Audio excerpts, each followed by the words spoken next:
What's up, Brian? What's going on, man? How you doing, Tim? Dude, just loving the life. What can I tell you, man? I'm listening to some Leonard Skinner, kicking back, just asking myself, what's it all about, Brian? What are we doing with this crazy housing market? Come on, man. Talk to me, man. Talk to me. Give me some good news. What I'd like to do today, I'm going to try something. I was like just setting up my computer here, and I'd like to let's try to speak to the people watching the video, because I think the idea of a podcast is two people talk to each other. We never really what they call spike the camera and say, whoever's watching this, let's talk to you directly, but let's talk to the people that are watching us. Otherwise, we're just doing this for fun. And we can have a couple different approaches. I think Tim reminds me of this was a little before my time, but was it Dwight Eisenhower that was the first president who did the what they call fireside talks, where he would Fireside chats? No, fireside dude. chats? Oh my goodness. No, I remember when we used to sit down by the No, I'm talking about the president who would address the nation like every week. It was either Roosevelt or Eisenhower. Yeah, now why do you think I would remember this, Brian? Well, I'm saying it's okay, it's not Woodrow Wilson. It was Anyway, I'm Franklin pretty D. Roosevelt. Franklin D. Roosevelt. That's what I'm trying to think of. The guy who had polio, and he was Franklin D. Roosevelt. So Tim and I are going to have a fireside chat with those watching, and I think Tim reminds me of Franklin D. Roosevelt. I don't know who my character is in this play, but it's not him, because I have a different approach, right? Tim is like the wise uncle that you can go to, and when he talks, you're like, you know what? You're right. You're right. Go see Uncle Tim. He can tell you everything. Thank you, Uncle Tim. I appreciate you helping me out. And Brian's like your older brother who's like punching you in the arm, like you need to come on, let's go, let's go, let's go. Yeah. Right? So that's our thing. So let's talk to these potential home buyers that are entering the market in the spring of 2024. Today's the 23rd. I'm looking at the date, and let's talk about today's February 23rd, 2024. Yeah. Normally at this point in time, the housing market is starting to catch fire, and we are like excited, and we're just, all of us are having a good time at this point. We're excited about the future. There is a malaise over the eyes of the real estate consultants and mortgage consultants, and there is a shell-shockedness in the eyes of home buyers today, Tim. So let's start with Uncle Tim. Let's talk to potential home buyers and say, here's what I would like you to know, and here's what you need to understand. So I think the first thing, Brian, is to say that 2024 is like no other market we have ever been in. Truthfully, I mean, it's not. Well, you can say that about every market. It's not 2019. Like, let's be a little descriptive. What do you mean when you say this? Because everyone's unlike every other one. How is it ever unlike it? So it's very odd and concerning in that typically when the market slows down like it has with the number of sales that have occurred, et cetera, you typically see prices going down. But Brian, are prices going down? Not so much. No. So talk to the viewers and say, hey guys, let's have a quick chat. Here's what you need to know. So here's what you need to know. I mean, this all comes down to is that homeowners are not putting their houses on the market and are not expected to do so because they locked in with phenomenal rates, 2.5%, 3%. They're looking around saying, you know what, I'm at 2.5%, 3.5%. Why am I going to go to a rate of 6.75%, 7%, whatever the magic rate is, right? Why, if I'm going to move and get a house that's slightly bigger, but I'm going to end up doubling my mortgage payment, it makes no sense for me to sell. That's number one.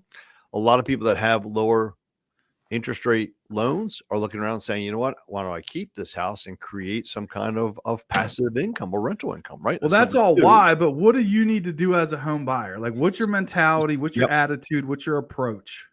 So you need to take that in consideration and recognize that we probably won't see a price correction, a downward trend in prices, this sudden huge inventory explosion. My prediction right now is 7 to 10 years.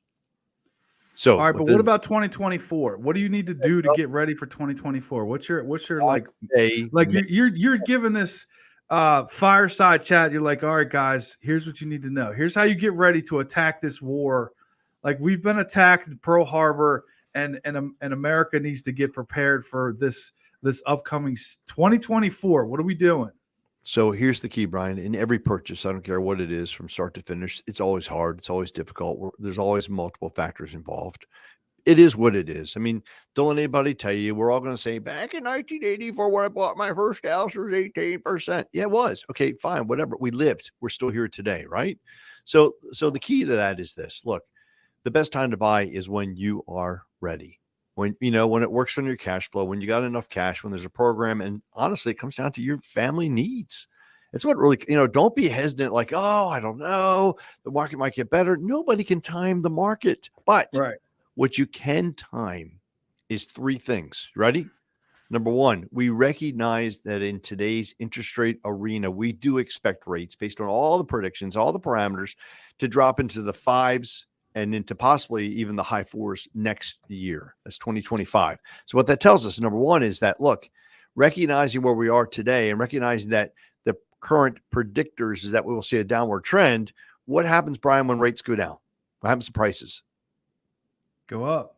Yeah. So talk to the people and say, listen, here's how you need to get ready. So to get ready in this process, honestly, just get a financial snapshot. Don't let some lender tell you got to do a hard pull. Do a soft pull. See where you're at. See what programs are available. Because look, the government will pull the trigger. They'll come out and say, "Oh, we got this special program coming on. This down payment assistance, this 100% financing." That's number one. Be prepared. Like the old Boy Scout motto, right? That's really what it comes down to. It's number one. Number two, okay, work your budget from a different angle. That budget needs to reflect the tax savings. That budget needs to reflect, future impact of rentals. That budget needs to recognize that you might have to work a little harder. You might have to put a few more hours in, but you know what? Nobody gets ahead unless they're willing to work a little harder. It's like going to the gym. If you go to the gym, great, you made the first step. But if you're not pushing the weights, if you're not cranking on those 25s, if you're not going for your personal best, you're never going to get better. Same thing with buying a house. You got to go for your personal best. That's number two. And then number three, more importantly, this is the kicker. You ready? The first house is not going to be the perfect house. It's the starter home. And all I mean by that is, listen, guys, you know what? The first house is just a place to start. It's a place to build equity. It's a place to build savings. It's like when you first meet somebody, right? Remember how you met your wife, Val, right? This can get weird, Tim. Well, I'm just saying, but when you started to date and you went out with and you dated Val and you're like, oh, we really got this good thing together. I don't know if you guys moved in together or not. I'm not going to ask about that. No, but okay. But my point of the matter is right. You built a relationship. It's just the same way with buying a house, right? And then you guys built this huge, beautiful family. So date the house and don't move in with her. No, but you remember, you're going to date the rate, okay. right? But marry the house. Okay. That's my philosophy. And 7 to 10 years is going to fly by. It really is. And when the time flies by, then you guys are going to check it out. And you're going to say, wow, you know what? I've built this equity up. I got the savings. I'm comfortable. I understand the process.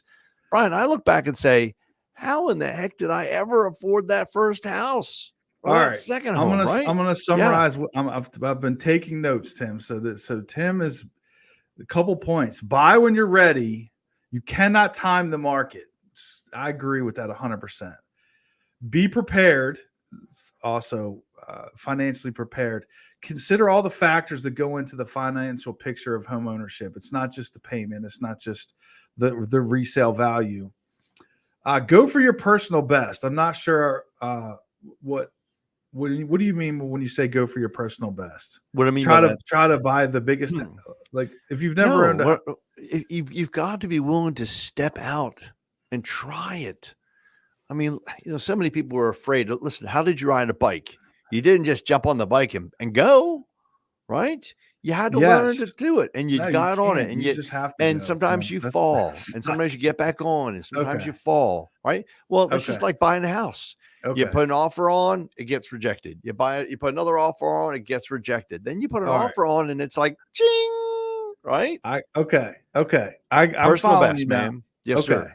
Yep. All right. So I'll take a little crack at this and I'll sort And of one go more. I'm ahead. gonna One go for the more. Here we last piece. go. You ready? Here we go. And recognize there might be some changes that you can make in your current financial position that's going to allow you to buy more. And Brian, we always talk about this, right? House hacking. Maybe we rent a bedroom out or two, right? It's not just your place. Maybe you're going to rent to a friend or two, right? You might Yes. change some of your own personal expenses. You might Yes. realize I don't need the DoorDash every day because now I got my own kitchen. I can make my own meals. I mean, there are multiple options available, and you've got to factor that into your purchase. That's true. So be creative. Make sure you're aware of all the financing options and all the creative ways to do this. There's not just straight 20% down or Correct. FHA 3.5% down. There are a lot of different ways to get through this. All right. So I'm gonna take a crack, Tim, and I'm gonna make this up as I go. But we do this every day. So I'll start with this. I created this video in 2022, and this was the title of the video. And I won't play it, but essentially, I made the case in 2022 because this was when the market was like screaming hot. Right. You have to be ready for war to buy a house today because there are people that are scratching and clawing to take advantage of this 3.0% interest rate, whatever it was. And they have cash because they've now sold a house. And you're just going to be jumping into a pit and you're going to be having to fight this out. And my advice is now going back to that position a little bit differently because there's not as many houses to pick from. So, and there's not as many buyers this time. It seems like there was just a frenzy. And I think now what it feels like to me, and I use this analogy in my comment, was it's like The Walking Dead, where, and I'm not sure you've ever watched the show, Tim, but it's an apocalypse. 90% of the population's dead. So these bands of people are like going and scouring these areas and trying to take scraps out of the towns that have been destroyed and finding gasoline and food. And I think that you have to sort of systematize how it is you're going to go about this process. So my first point is that you have to be strategic. So my advice is you should get a list of all the houses that have sold and go through them. Now take it down about 10%. So if you're looking at a house at 350, look at houses that sold at like 310 last year.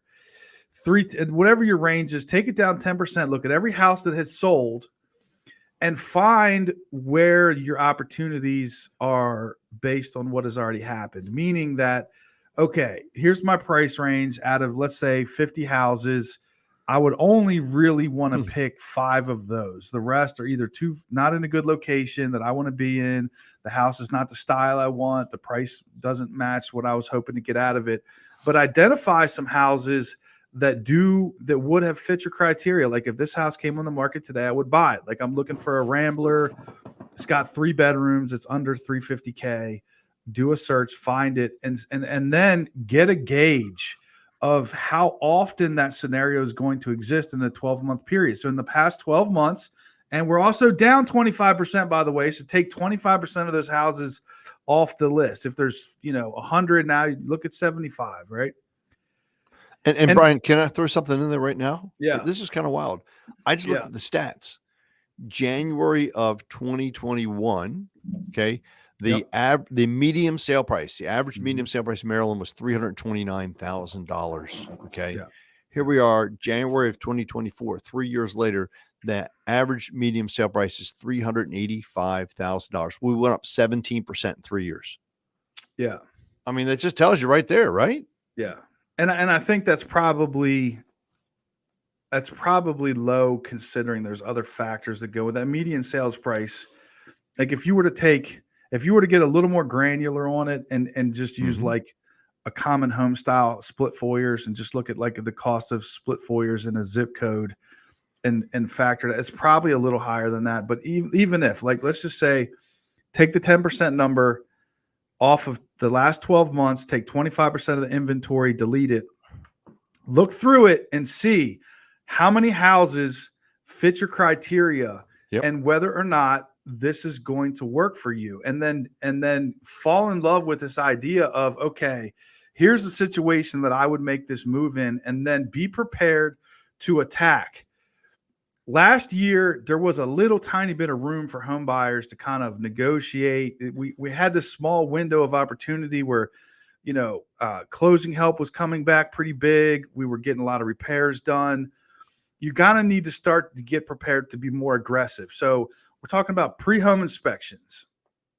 Pre-home inspection as a buyer, meaning you do the home inspection before you write the offer, or you put your contingency window to like 24 hours, or you write in there that your inspections will not kill the deal unless something is over $5,000. Like, you need to dial that back. You can't protect yourself as much as you used to be able to. Find ways to buy a house with no closing costs. You need to work with the program that's going to cover your closing costs. If you don't have it, you need to get it from someone like Tim, because you're not going to be able to get these very few opportunities if you have a very strict, tight set of expectations where I have to get all my closing costs paid in order for me to buy a house. If you are in that situation, then you have to broaden your acceptance of what you'd be willing to take, and understand you're probably not going to get the best of the scenarios, because this common sense says any house that is great, other people are going to find it too. They're not stupid. Like, if it's a good deal, then it's probably underpriced. And and that's the third point, is you're going to have to be willing to go over the asking price. And the key point that I want to make about that is home prices are set arbitrarily by real estate agents who on average are only selling 2 to 3 houses a year right now, Right. and homeowners who only sell 1 to 2 houses in their lifetime. Between the two of them, they're negotiating a price based on what they think that they want to do. And that number can be low and it can be high. And if you look at what houses sell for, it goes up and down of the sales price. So don't assume just because a house goes over the asking price that means somehow it's undervalued. Keep in mind, you're going to get an appraisal, and the appraisal will protect you from paying more than a house is worth. If the bank is not willing to give you this much money, that means it's not worth it. But if the bank is going to give you this amount of money based on their appraisal, that means they've evaluated this opportunity and figured that it's worth as much. So you're protected by the appraisal. Don't be afraid to go over asking price when it comes time to buying a house. And I think, Brian, that's an indication. It's like supply and demand. The price of the house is based on what people are willing to pay for it, right? I mean, that's what it comes down to, and the condition of the property, and how many people are out there, and how many are looking. It's like anything else. But you have to be prepared for a situation that's going to be uncomfortable. And my advice is to be strategic about it. Be prepared to make an offer that's first day it goes on the market, because you already know what you're looking for. Yep. Be prepared to pay your own closing costs. Be prepared to go over asking price. Be prepared to waive some or all the inspections or tighten down the windows, and be prepared to be extremely aggressive. And to prove my point, Tim was telling me the other day, how many offers does this guy write, Tim, one of your clients? 28 offers, Brian. Isn't that nuts? 28 offers. 28 offers. And how many did he get?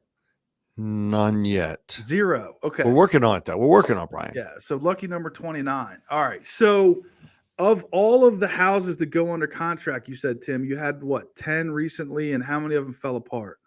So we had 10 actually ratified contracts, deals in process. These are in Southern Maryland. Southern Maryland, God's country. Half of them are gone, Brian. Do you know why? Property conditions, title. I had one title bump. But people don't realize, just because you even get a ratified contract doesn't mean you're going to potentially close. You might have some kind of a delay in that process. That's the kicker. Sellers have greed baked into their situation. They don't want to make repairs. They don't want to have to give you anything. You have to be willing to overcome that. Now, if the seller's unwilling to fix a septic or something, like, that's an obvious deal breaker. But what I have found is when buyers are motivated and sellers are motivated, we can figure out how to make a deal go, which, would probably speak to the real estate agents sort of prepping buyers and sellers for how to handle those situations. I feel like that might have something to do with it. So you want to work with an agent who is very experienced and knows how to overcome obstacles. because I think that that's probably part of the situation is like if the house needs some major repair and the seller's unwilling to fix it, I'm going to say this listing agent needs to lean on them and say, okay, look, here's what we're going to do. Put it back on the market, disclose this repair, and then say we're not going to fix it. And you expect we're going to end up in a better position than we are now, or at least the same position. It's unlikely. Like, so there's that. And then for buyers, you have to be willing to buy a house that's going to have some flaws and understand you're not going to be able to give them a list of 50 items and they're going to fix all of them. It's not going to happen. You're going to have to, like, you're getting what you pay for. When you go to see a house, you see that it's got marks on the walls and stains in the carpet and the windows have broken seals and the front door doesn't shut all the way. They're not going to fix that. You're going to have to buy the house with those things. You know what you're getting. Be prepared to own that exact house. But hopefully you're getting a deal too, or some kind of a benefit. You know what I mean? When you're buying a house that's a little substandard. I mean, we have that house that we're looking at in Port Republic, right? Yeah. And that house needs a lot of tender love and care. Yeah. Now, with that being the case, you might be able to win the contract, number one, and you're going to hope that you can do some work yourself to enhance the house down the road. But keep in mind too, Brian, there are programs out there to help assist when repairs need to be made. All right, too, so right? that's another point that neither one of us touched on is we should bring that up. The current condition of houses today is less than it was a couple years ago for whatever reason.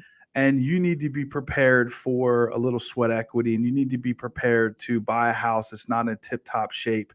Sellers are now in a position where they don't feel like they need to do these things. Right. And there's so few houses on the market. The ones that are coming up, it seems like people are a little more desperate. You have to imagine that if somebody's sitting on a 3.25% interest rate and they're financially sound, they're not going to sell their house unless they have a really strong reason to do so. And that often includes divorce, death, hardships, which is going to then provide list of houses that have more hardships than normal. Right. So you have to be prepared for buying a house that is not going to be in the perfect condition it would be if somebody was, more prepared ahead of time financially to sell their house. How about that? That's perfect. And that also, leads into the point of, trying to win an offer in this point in time. It's a challenge. I don't care who the hell you are. So you may have to take something that needs some work, but then you get the opportunity to make it your own too, Brian. So, I mean, I look at all the angles. You know what I mean? Yeah, and that really comes down to being prepared for how to win. And that is, you have to know ahead of time. This is probably my biggest advice. Be prepared to make an aggressive offer when the time comes. Because if you are hesitant, someone else is going to scoop up that house and you think, oh, well, it's not meant to be. My response to people who say it's not meant to be is the people that win are the ones who have determined that what's meant to be is what I'm going to make be. You're going to be the deciding factor on what offer you make and whether or not you win. And it's not to say just because you lost that you shouldn't have, you should have won, because maybe the other offer was ridiculous and they deserve it because they're willing to pay a stupid price and they're paying cash or whatever. But most of the time, it's the hesitancy of being decisive because you're not mentally prepared to do so that keeps buyers from buying the right house. I believe that during the home buying process, you're going to look at a number of houses, and out of that number of houses, one of those houses was better than the rest. And your goal is to make sure that you're in position to take advantage of that situation. And I think you nailed it right there. It's being prepared up front. It's not being surprised. It's knowing what you're dealing with up front. And let's face it, if you know what you're expecting up front, your options, the down payment assistance, any kind of repair assistance, whatever the case may be, you're able to make a decision faster instead of saying, well, let me go and see Tim next week and we can sit down and look at those numbers and then think about that house. Brian, that house is gone.